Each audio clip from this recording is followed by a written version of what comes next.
PSC art তো অনেকদিন ধরেই প্রকাশ্যেই আছে, ইন্টারনেটে দেওয়া আছে, 1 বছর ধরে ওয়েবসাইটে আছে।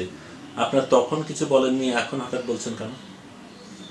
আমরা তখন বলিনি এই কথাটা, এই তথ্যটা আমরা জানলাম প্রথম বাংলাদেশের সরকারের একজন ঊর্ধ্বতন কর্মকর্তার মুখে সেদিন। কথাটা ঠিক না আসলে, কারণ এটা প্রথম 2000 তত্ত্বাবধায়ক সরকারের সময় পিএসসি মডেল পিএসসি 2008 এটা প্রণয়ন করা হয় এবং ওয়েবসাইটে তুলে দেওয়া হয় আন্তর্জাতিক বিডিংয়ের জন্য। এটা জনগণের সম্মতির জন্য না। এটা এরকম না যে জনগণের মতামত নিয়ে তারপরে তারা বিডিং করেছে, তা নয়। এটা ইন্টারনেটে দেওয়া হয় মাল্টিন্যাশনাল কোম্পানিগুলিকে, যাতে তারা বিডিং করতে সুবিধা হয় সেজন্য।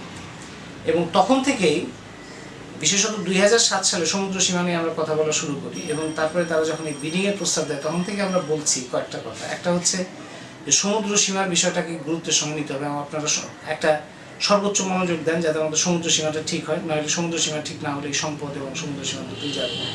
দ্বিতীয়ত হচ্ছে যে সমুদ্রে যে গ্যাস ব্লকগুলো 28টা ব্লক করা হয়েছে, এই ব্লকগুলোতে গ্যাস অনুসন্ধান করে যাতে আগে যে পিএসসি স্বাক্ষরিত হয়েছে তার ফলে বাংলাদেশ এখনও সাফার করছে এবং যত বেশি গ্যাস উৎপাদন হবে তত সামনে আমরা সাফার করবো। কারণ আমাদের বেশি দামে গ্যাস কিনতে হয়, বৈদেশিক মুদ্রায় গ্যাস কিনতে হয়, তার ফলে আমাদের এখন বছরে প্রায় 200-300 কোটি টাকা বাপেক্স মানে বাংলাদেশের জাতীয় প্রতিষ্ঠান তাকে দেওয়ার পয়সা সরকারের থাকে না।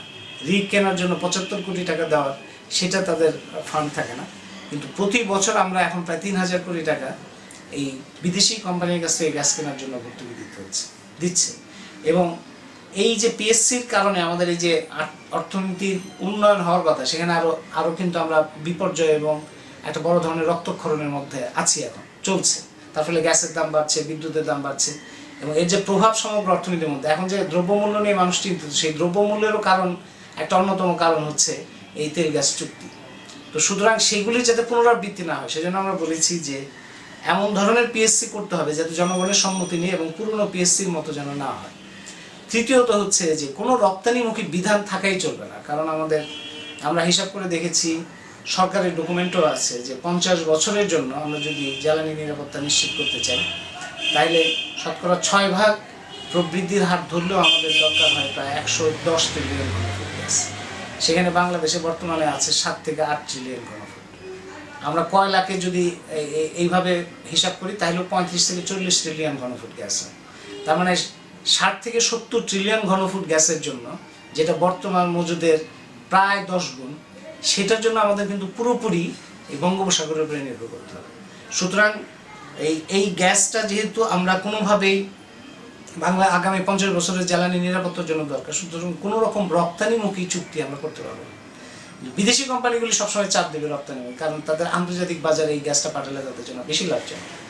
সেই জন্য আমরা বলেছি রপ্তানিমুখী বিধানটা না রাখে। এই কথাগুলো আমরা তত্ত্বাবধায়ক সরকারের আমল থেকে বলে আসছি এবং এটা নিয়ে সেই সময় আমরা জরুরি অবস্থার মধ্যেও প্রেস কনফারেন্স করেছি, মত বিনিময় সভা করেছি, মানববন্ধন করেছি, স্মারকলিপি দিয়েছি প্রধান উপদেষ্টাকে।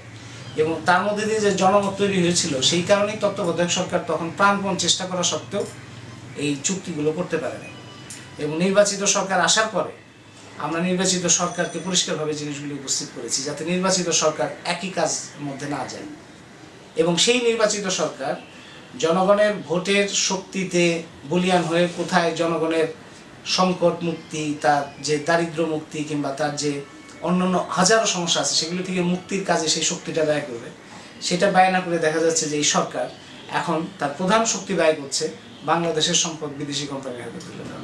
সেই জন্যই আমাদেরকে এই কথাগুলো আবার বলতে হচ্ছে, কিন্তু এটা আমরা শুরু করেছি তত্ত্বাবধায়ক সরকারের সময়।